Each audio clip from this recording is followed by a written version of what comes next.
Hey, what's up guys? My name is Fire, and today I'm going to be talking about everything that still needs to be changed about CSGO matchmaking in 2019.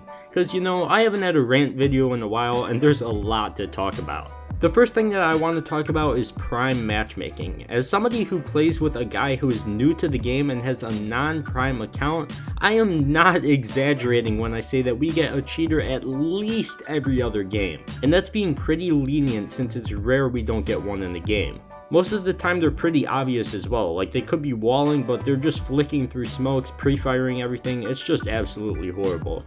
To combat non-prime matchmaking being so cheater infested, I think that if CSGO devs something that didn't allow you to play competitive until you were something like around rank 5 instead of rank 2, this would probably reduce cheaters and smurfs from constantly making new accounts and spending like 30 minutes just getting to level 2 to ruin competitive. Well, if it was level 5, it would obviously take longer time, and honestly, people that are level 2, even if they aren't smurfing, they're just regular players new to the game, you obviously aren't gonna really have any game knowledge at that point, so you should definitely be more experienced to play competitive. Now, while we're on the topic of CSGO levels and XP, let's talk about how scuffed that system is as well. The XP system in CSGO is pretty odd, and I'm surprised it really hasn't been adjusted at all since the day it came out. The odd thing about the XP system is that there's actually a multiplier for the XP you earn.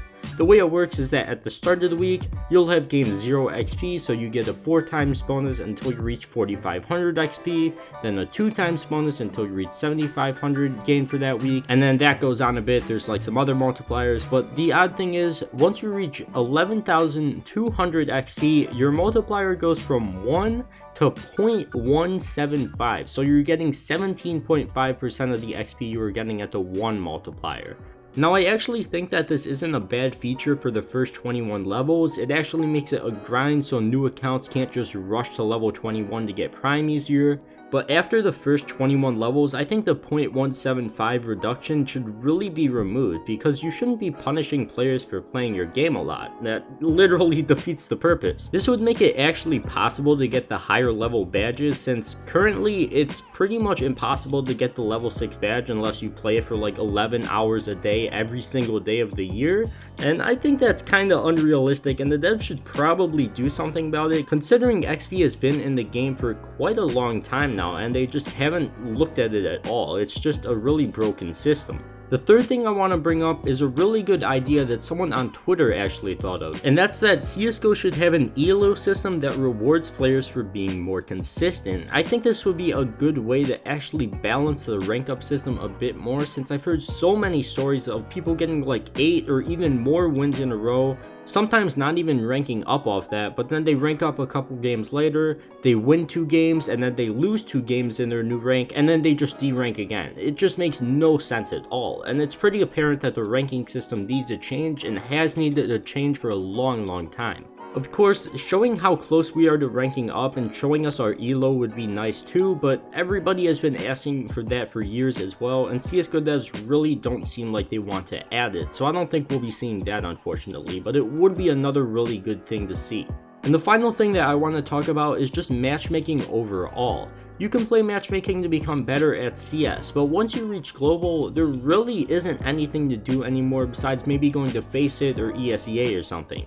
This is why I think they should add something like a leaderboard where only specific people, like maybe global elites for example, are invited, and they all compete against each other for points, and the person at the top of the leaderboard at the end of the month can get a cash prize or something like that.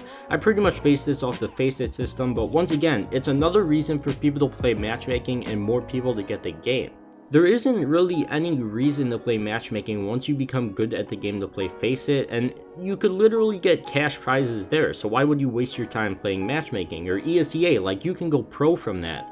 If the devs added an incentive to play matchmaking, I guarantee we would see a lot more people playing, because you shouldn't have to pay extra money to get like FACEIT Premium or ESEA, because CSGO already has a matchmaking system. You shouldn't have to find other alternatives, it should just be good already. We would probably see this flooded with cheaters, so there would have to be some like guidelines to join it. Maybe you would have to get like a certain amount of XP so people can't just make new accounts, cheat on them, and then just get into this thing, but it'd be really complicated, but I really think CSGO would benefit from it. There's a ton of other stuff I can complain about in matchmaking, but I don't want this video to be an hour long, so I think I'm gonna wrap it up here. Be sure to leave a comment about things that you want to see changed in CSGO matchmaking, because I'm sure you guys have a lot to say about this. But besides that, thank you guys so much for watching. If you did enjoy, don't forget to leave a like and subscribe, and I will see you guys in the next one. Peace.